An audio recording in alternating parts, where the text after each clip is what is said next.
Praise lord అందరికీ Bible reading in 6 months day 154 June 3rd మొదటి భాగంగా లూకా సువార్త మొదటి అధ్యాయం నుండి చదువుకుందాం. ఘనత వహించిన తెయోఫిలా, ఆరంభము నుండి కన్నులారా చూచి వాక్య సేవకులైన వారు మనకు అప్పగించిన ప్రకారము మన మధ్యను నెరవేరిన కార్యములను గూర్చి వివరముగా వ్రాయుటకు అనేకులు పూనుకొన్నారు. కనుక నీకు ఉపదేశింపబడిన సంగతులు నిశ్చయముగా జరిగినవని నీవు తెలుసుకొనుటకు వాటినన్నిటినీ మొదటి నుండి తరచి పరిష్కారముగా తెలుసుకొని ఉన్న నేనును నీ పేరిట వాటిని గూర్చి వరుసగా రచించుట యుక్తమని ఎంచితిని. యూదయ దేశపు రాజైన హేరోదు దినములలో అబియా తరగతిలోనున్న జకర్యా అను ఒక యాజకుడు ఉండెను. అతని భార్య అహరోను కుమార్తెలలో ఒకటి. ఆమె పేరు ఎలిజబెతు. వీరిద్దరూ ప్రభు యొక్క సకలమైన ఆజ్ఞల చొప్పునను న్యాయ విధుల చొప్పునను నిరపరాధులుగా నడుచుకొనుచు దేవుని దృష్టికి నీతిమంతులై ఉండిరి. ఎలిజబెతు గొర్రాలైనందున వారికి పిల్లలు లేకపోయిరి, మరియు వారిద్దరు బహుకాలం గడిచిన వృద్ధులైరి. జకర్యా తన తరగతి క్రమం చొప్పున దేవుని ఎదుట యాజక ధర్మము జరిగించుచుండగా యాజక మర్యాద చొప్పున ప్రభు ఆలయంలోనికి వెళ్ళి ధూపము వేయుటకు అతనికి వంతు వచ్చెను. ధూప సమయమందు ప్రజల సమూహం అంతయు వెలుపల ప్రార్థన చేయుచుండగా ప్రభు దూత ధూపవేదిక కుడివైపున నిలిచి అతనికి కనబడగా జకర్యా అతన్ని చూచి తొందరపడి భయపడిన వాడాయను. అప్పుడు ఆ దూత అతనితో, జకర్యా, భయపడకుము, నీ ప్రార్థన వినబడినది. నీ భార్య అయిన ఎలిజబెతు నీకు కుమారుణ్ణి కనును. అతనికి యోహాను అని పేరు పెట్టుదువు. అతడు ప్రభు దృష్టికి గొప్పవాడై ద్రాక్షరసమైనను మద్యమైనను త్రాగక తన తల్లి గర్భమున పుట్టినది మొదలుకొని పరిశుద్ధాత్మతో నిండుకొనిన వాడై ఇశ్రాయేలులో అనేకులను ప్రభు అయిన వారి దేవుని వైపునకు త్రిప్పును. మరియు అతడు తండ్రుల హృదయములను పిల్లల తట్టునకును అవిధేయులను నీతిమంతుల జ్ఞానమును అనుసరించుటకును త్రిప్పి ప్రభు కొరకు ఆయత్తపడి ఉన్న ప్రజలను సిద్ధపరచుటకై ఏలియా యొక్క ఆత్మయు శక్తియు గలవాడై ఆయనకు ముందుగా వెళ్ళును. కనుక నీకు సంతోషమును మహా ఆనందమును కలుగును. అతడు పుట్టినందున అనేకులు సంతోషింతురు అనెను. జకర్యా, ఇది నాకెలాగూ తెలియను, నేను ముసలివాడను, నా భార్యయు బహుకాలం గడిచినదని ఆ దూతతో చెప్పగా దూత, నేను దేవుని సముఖమందు నిలుచు గబ్రియేలును, నీతో మాట్లాడుటకును ఈ సువర్తమానం నీకు తెలుపుటకును పంపబడితిని. మరియు నా మాటలు వాటి కాలమందు నెరవేరును. నీవు వాటిని నమ్మలేదు కనుక ఈ సంగతులు జరుగు దినము వరకు నీవు మాట్లాడక మౌనివై ఉందువని అతనితో చెప్పాను. ప్రజలు జకర్యా కొరకు కనిపెట్టుచుండి ఆలయమునందు అతడు ఆలస్యం చేసినందుకు ఆశ్చర్యపడిరి. అతడు వెలుపలికి వచ్చినప్పుడు వారితో మాట్లాడలేకపోయినందున ఆలయం నందు అతనికి దర్శనం కలిగినదని వారు గ్రహించిరి. అప్పుడు అతడు వారికి సంజ్ఞలు చేయుచు మూగవాడై ఉండెను. అతడు సేవ చేయు దినములు సంపూర్ణమైనప్పుడు తన ఇంటికి వెళ్ళాను. ఆ దినములైన పిమ్మట అతని భార్య ఎలిజబెతు గర్భవతి అయి మనుషులలో నాకుండిన అవమానమును తీసివేయుటకు నన్ను కటాక్షించిన దినములలో ప్రభువు ఇలాగున చేసిననుకొని 5 నెలలు ఇతరుల కంట పడకుండెను. 6వ నెలలో గబ్రియేలను దేవదూత గలిలయలోని నజరేతను ఊరిలో దావీదు వంశస్థుడైన యోసేపను ఒక పురుషునికి ప్రదానం చేయబడిన కన్యక యొద్దకు దేవుని చేత పంపబడెను. ఆ కన్యక పేరు మరియా. ఆ దూత లోపలికి వచ్చి ఆమెను చూచి, దయాప్రాప్తురాలా, నీకు శుభము, ప్రభువు నీకు తోడై ఉన్నాడని చెప్పాను. ఆమె ఆ మాటకు బహుగా తొందరపడి ఈ శుభవచనం ఏమిటో అని ఆలోచించుకొనుచుండగా దూత, మరియా, భయపడుకుము, దేవుని వలన నీవు కృప పొందితివి. ఇదిగో, నీవు గర్భము ధరించి కుమారుని కని ఆయనకు యేసు అను పేరు పెట్టుదువు. ఆయన గొప్పవాడై సర్వోన్నతుని కుమారుడనబడును. ప్రభువైన దేవుడు ఆయన తండ్రి అయిన దావీదు సింహాసనమును ఆయనకిచ్చును. ఆయన యాకోబు వంశస్థులను యుగయుగములు ఏలును. ఆయన రాజ్యము అంతం లేనిదై ఉండునని ఆమెతో చెప్పెను. అందుకు మరియా, నేను పురుషుణ్ణి ఎరగని దానినే, ఇది ఎలాగూ జరుగునని దూతతో అనగా దూత, పరిశుద్ధాత్మ నీ మీదికి వచ్చెను, సర్వోన్నతుని శక్తి నిన్ను కమ్ముకొనును. కనుక పుట్టబోవు శిశువు పరిశుద్ధుడై దేవుని కుమారుడు అనబడును. మరియు నీ బంధువురాలు ఎలిజబెతు కూడా తన వృద్ధాపమందు ఒక కుమారుణ్ణి గర్భం ధరించి ఉన్నది. గొర్రాలనబడిన ఆమెకు ఇది 6వ మాసం. దేవుడు చెప్పిన ఏ మాట అయినను నిరర్ధకం కానేరదని ఆమెతో చెప్పాను. అందుకు మరియా, ఇదిగో ప్రభువు దాసురాలను, నీ మాట చొప్పున నాకు జరుగునుగాక అనెను. అంతటా దూత ఆమె యొద్ద నుండి వెళ్ళెను. ఆ దినములందు మరియా లేచి యూదా ప్రదేశంలోని కొండసీమలోనున్న ఒక ఊరికి త్వరగా వెళ్ళి జకరియా ఇంటిలో ప్రవేశించి ఎలిజబెతుకు వందనము చేసెను. ఎలిజబెతు మరియా యొక్క వందనవచనము వినగానే ఆమె గర్భంలో శిశువు గంతులు వేశాను. అంతటా ఎలిజబెతు పరిశుద్ధాత్మతో నిండుకొనినదై బిగ్గరగా ఇట్లనెను, స్త్రీలలో నీవు ఆశీర్వదింపబడిన దానవు, నీ గర్భఫలమును ఆశీర్వదింపబడును. నా ప్రభువు తల్లి నా ఎదుట వచ్చుట నాకేలాగూ ప్రాప్తించెను. ఇదిగో, నీ శుభవచనము నా చెవిన పడగానే నా గర్భంలోని శిశువు ఆనందంతో గంతులు వేశాను. ప్రభువు ఆమెకు తెలియజేయించిన మాటలు సిద్ధించును కనుక నమ్మిన ఆమె ధన్యురాలనెను. అప్పుడు మరియా ఇట్లనెను, నా ప్రాణము ప్రభువును గనపరచుచున్నది. ఆయన తన దాసురాలి దీనస్థితిని కటాక్షించెను. నా ఆత్మ నా రక్షకుడైన దేవుని యందు ఆనందించెను. సర్వశక్తిమంతుడు నాకు గొప్ప కార్యములు చేసెను కనుక ఇది మొదలుకొని అన్ని తరముల వారు నన్ను ధన్యురాలని అందురు. ఆయన నామము పరిశుద్ధము. ఆయనకు భయపడు వారి మీద ఆయన కనికరము తరతరములకు ఉండును. ఆయన తన బాహువుతో పరాక్రమము చూపెను. వారి హృదయముల ఆలోచన విషయమై గర్విష్ఠులను చెదరగొట్టెను. సింహాసనముల నుండి బలవంతులను పడదోసి దీనులను ఎక్కించెను. ఆకలిగొనిన వారిని మంచి పదార్థములతో సంతృప్తిపరచి ధనవంతులను వట్టి చేతులతో పంపివేశాను. అబ్రహామునకును అతని సంతానమునకును యుగాంతము వరకు తన కనికరము చూపు జ్ఞాపకం చేసుకుందునని మన పితరులతో సెలవిచ్చినట్లు ఆయన తన సేవకుడైన ఇశ్రాయేలునకు సహాయం చేశాను. అంతటా మరియా ఇంచుమించు 3 నెలలు ఆమెతో కూడా ఉండి పిమ్మట తన ఇంటికి తిరిగి వెళ్ళాను. ప్రసవకాలము వచ్చినప్పుడు ఎలిజబెతు కుమారుని కనెను. అప్పుడు ప్రభువు ఆమె మీద మహా కనికరముంచెనని ఆమె పొరుగువారును బంధువులను విని ఆమెతో కూడా సంతోషించిరి. 8వ దినమున వారు ఆ శిశువునకు సున్నతి చేయవచ్చి తండ్రి పేరును బట్టి జకరియా అను పేరు వానికి పెట్టబోచుండగా తల్లి అలాగు వద్దు, వానికి యోహానను పేరు పెట్టవలెనని చెప్పెను. అందుకు వారు, నీ బంధువులలో ఆ పేరు గలవాడెవడునూ లేడే అని ఆమెతో చెప్పి వానికి ఏ పేరు పెట్టగోరుచున్నావని వాని తండ్రికి సజ్ఞలు చేసి అడగగా అతడు ప్రాతపలక తెమ్మని వాని పేరు యోహానని వ్రాసెను. అందుకు వారందరూ ఆశ్చర్యపడి వెంటనే అతని నోరు తెరవబడి నాలుక సడలి అతడు దేవుణ్ణి స్తుతించుచు మాటలాడసాగాను. అందును బట్టి వారు చుట్టుపట్ల కాపురమున్న వారందరికీ భయము కలిగెను. ఆ సంగతులన్నీ యూదాయ కొండసీముల ఎంతటా ప్రచురమాయెను. ప్రభు హస్తం అతనికి తోడై ఉండెను కనుక ఆ సంగతులను గూర్చి వినిన వారందరూ ఈ బిడ్డ ఎలాంటి వాడగునో అని వాటిని మనసులో ఉంచుకొనిరి. మరియు అతని తండ్రి జకరియా పరిశుద్ధాత్మ పూర్ణుడై ఇట్లు ప్రవచించెను, ప్రభువైన ఇశ్రాయేలు దేవుడు స్తుతింపబడునుగాక. ఆయన తన ప్రజలకు దర్శనమిచ్చి వారికి విమోచన కలగజేసెను. తన సేవకుడైన దావీదు వంశమునందు మన కొరకు రక్షణ శృంగమును అనగా మన శత్రువుల నుండి మనలను ద్వేషించు వారందరి చేతిలో నుండి తప్పించి రక్షణ కలగజేసెను. దీనిని గూర్చి ఆయన ఆది నుండి తన పరిశుద్ధ ప్రవక్తల నోట పలికించెను. ఆయన మన పితరులను కరుణించుటకును తన పరిశుద్ధ నిబంధనను అనగా మన తండ్రి అయిన అబ్రహాంతో తాను చేసిన ప్రమాణమును జ్ఞాపకం చేసుకునుటకును మనము శత్రువుల చేతి నుండి విడిపింపబడి మన జీవితకాలం అంతయు నిర్భయులమై ఆయన సన్నిధిని పరిశుద్ధముగాను నీతిగాను ఆయన సేవింపను అనుగ్రహించుటకును ఈ రక్షణ కలుగజేశాను. మరియు ఓ శిశువా, నీవు సర్వోన్నతిని ప్రవక్తవనబడుదువు.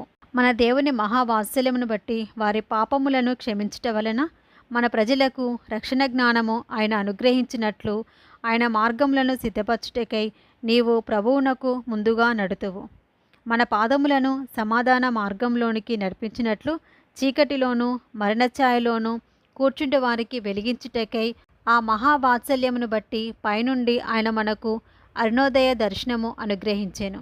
శిశువు ఎదిగి ఆత్మయందు బలము పొంది ఇశ్రాయేలునకు ప్రత్యక్షమగు దినము వరకు అరణ్యంలో ఉండెను. లూకాసు వార్త 2వ అధ్యాయము. ఆ దినములలో సర్వలోకమునకు ప్రజాసంఖ్య వ్రాయవలెనని కైసరు ఐగుస్తు వలన ఆజ్ఞ అయ్యెను. ఇది కురేనియా సిరియా దేశమునకు అధిపతి అయి ఉన్నప్పుడు జరిగిన మొదటి ప్రజాసంఖ్య. అందరూ ఆ సంఖ్యలో వ్రాయబడుటకు తమ తమ పట్టణములకు వెళ్ళిరి. యోసేపు దావీదు వంశంలోను గోత్రంలోను పుట్టినవాడు కనుక తనకు భారీగా ప్రదానం చేయబడి గర్భవతి అయి ఉండిన మరియతో కూడా ఆ సంఖ్యలో వ్రాయబడుటకు గలీలేలోని నజరేతు నుండి యూదయలోని బెత్లెహేం అనబడిన దావీదు ఊరికి వెళ్ళాను. వారక్కడ ఉన్నప్పుడు ఆమె ప్రసవ దినములు నిండాను కనుక తన తొలిచూలు కుమారుని కని పొత్తిగుడ్డలతో చుట్టి సత్రంలో వారికి స్థలం లేనందున ఆయనను పశువుల తొట్టిలో పరుండబెట్టాను. ఆ దేశంలో కొందరు గొర్రెల కాపురులు పొలంలో ఉండి రాత్రివేళ తమ మందను కాచుకొనుచుండగా ప్రభుదూత వారి ఎద్దకు వచ్చి నిలిచెను. ప్రభు మహిమ వారి చుట్టూ ప్రకాశించినందున వారు మిక్కిలి భయపడిరి. అయితే ఆ దూత, భయపడుకుడి, ఇదిగో ప్రజలందరికీ కలగబోవు మహా సంతోషకరమైన సువర్తమానమును నేను మీకు తెలియజేయుచున్నాను. దావీదు పట్టణమందు నేడు రక్షకుడు మీ కొరకు పుట్టి ఉన్నాడు. ఈయన ప్రభువైన క్రీస్తు. దానికి ఇదే మీ కానవాలు.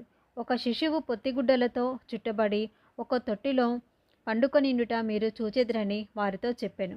వెంటనే పరలోక సైన్య సమూహము ఆ దూతతో కూడా నుండి సర్వోన్నతమైన స్థలములలో దేవునికి మహిమయు ఆయనకిష్టులైన మనుషులకు భూమి మీద సమాధానమును కలుగునుగాక అని దేవుని స్తోత్రం చేయుచుండెను. ఆ దూతలు తమ యుద్ధ నుండి పరలోకమునకు వెళ్ళిన తర్వాత ఆ గొర్రెల కాపరులు జరిగిన ఈ కార్యమును ప్రభు మనకు తెలియజేయించి ఉన్నాడు. మనము బెత్లెహేము వరకు వెళ్ళి చూతం రండని ఒకనితో ఒకడు చెప్పుకొని త్వరగా వెళ్ళి మరియను యోసేపును తొట్టులో పండుకొని ఉన్న శిశువును చూచిరి.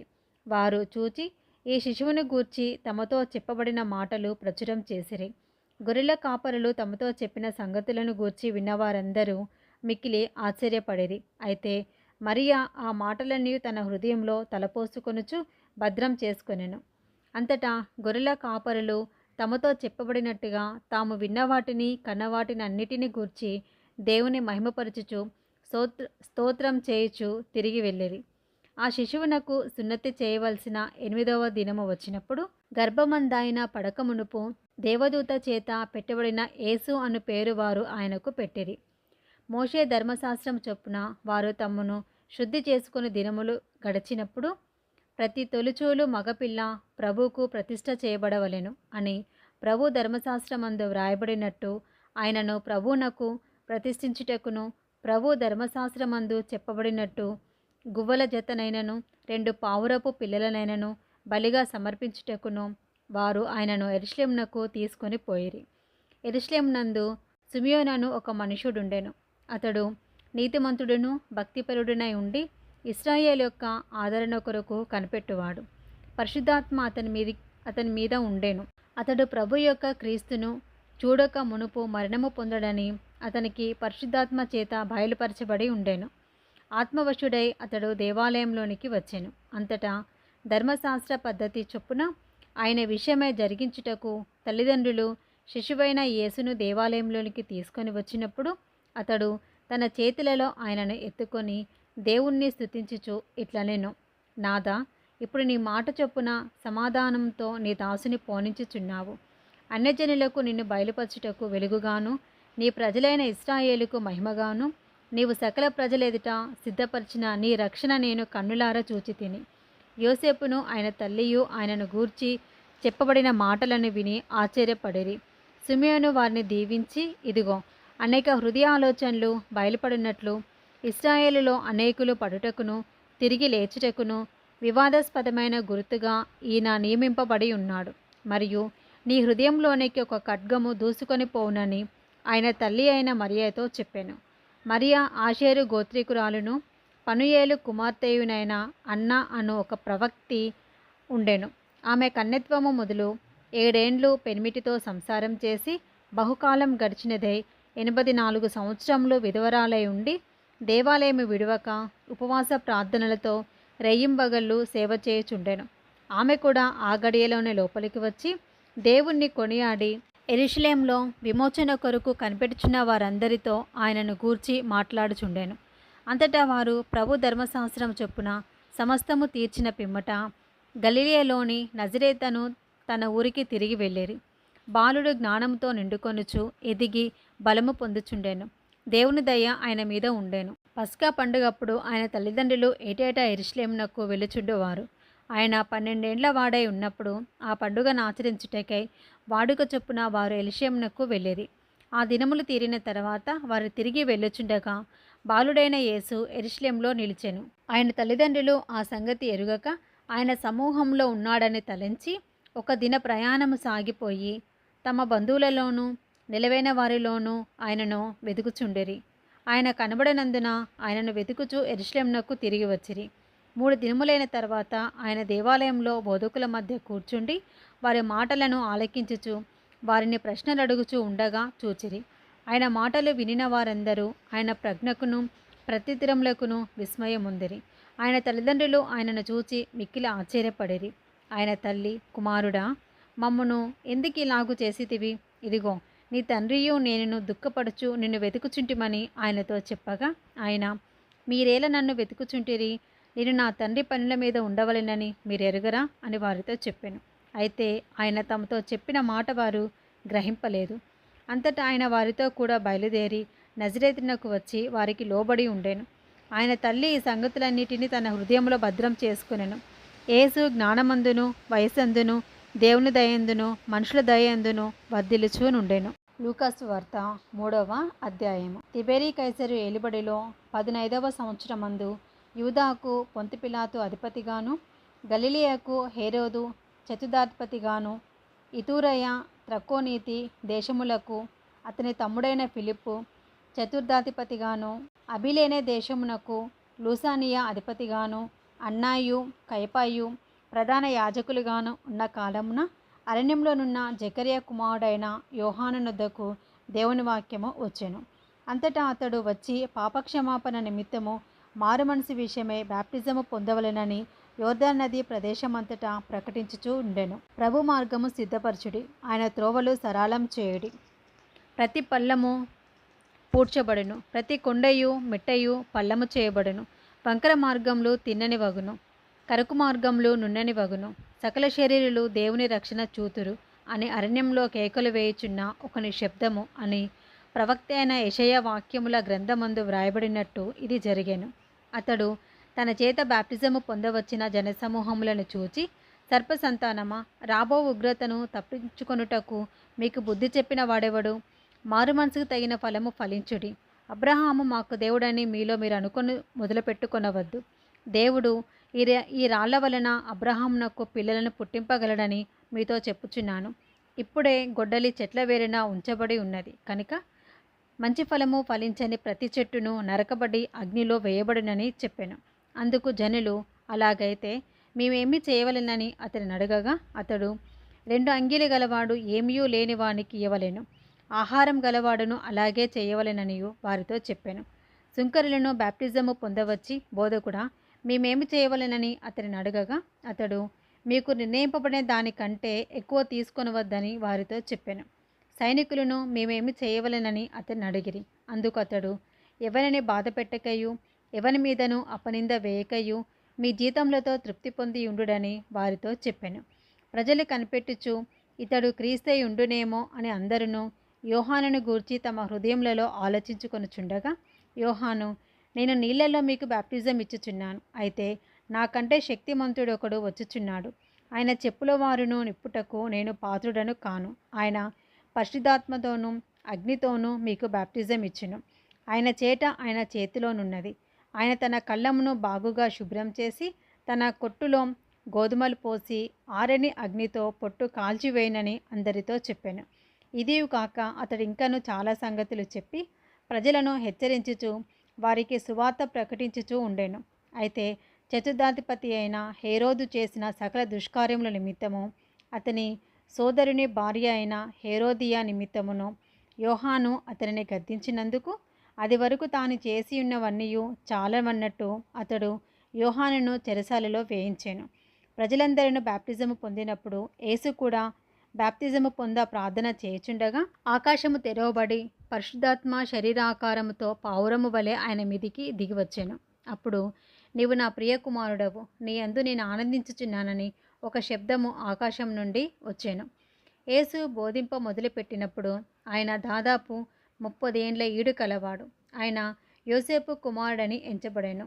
యోసేపు హేలీకి, హేలీ మత్తతుకు, మత్తతు లేవీకి, లేవి మెల్కేకి, మెల్కే ఎన్నాకు, ఎన్నా యోసేపుకు, యోసేపు మత్తతియాకు, మత్తతీయ ఆమోసుకు, ఆమోసు నాహోముకు, నాహోము ఎస్లీకి, ఎస్లీ నగ్గాయికి, నగ్గాయి మయతుకు, మయతు మత్తతీయకు, మత్తతీయ సిమియాకు, సిమియా యోషేకుకు, యోషేకు యోదాకు, యోదా యోహన్నాకు, యోహన్నా రేసాకు, రేసా జెరుబ్బాబేలుకు, జెరుబ్బాబేలు షయల్తీయేలుకు, షయల్తీయేలు నేరీకి, నేరి మెల్కీకి, మెల్కీ అద్దీకి, అద్దీ కోసాముకు, కోసాము ఎల్మాదాముకు, ఎల్మాదాము ఏరుకు, ఏరు యెహోషువకు, యెహోషువ ఎలియేజరుకు, ఎలియేజరు యోరీముకు, యోరీము మత్తతుకు, మత్తతు లేవీకి,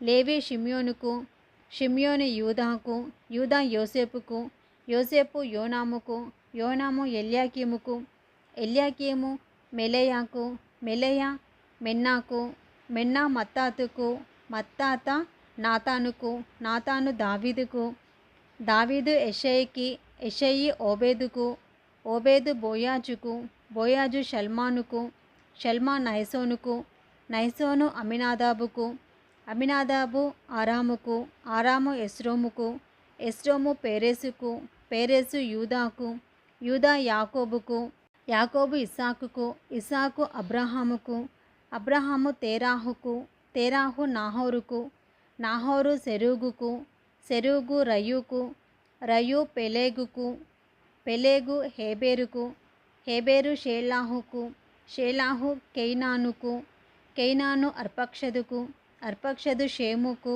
షేము నోవాహుకు, నోవాహు లెమేకుకు, లెమేకు మెతుషేలకు, మెతుషేల హానోకుకు, హానోకు ఏరేదుకు, ఏరేదు మహలాలేలుకు, మహలాలేలు కేయినాకు, కేయినాను ఏనోషుకు, ఏనోషు షేతుకు, షేతు ఆదాముకు, ఆదాము దేవునికి కుమారుడు.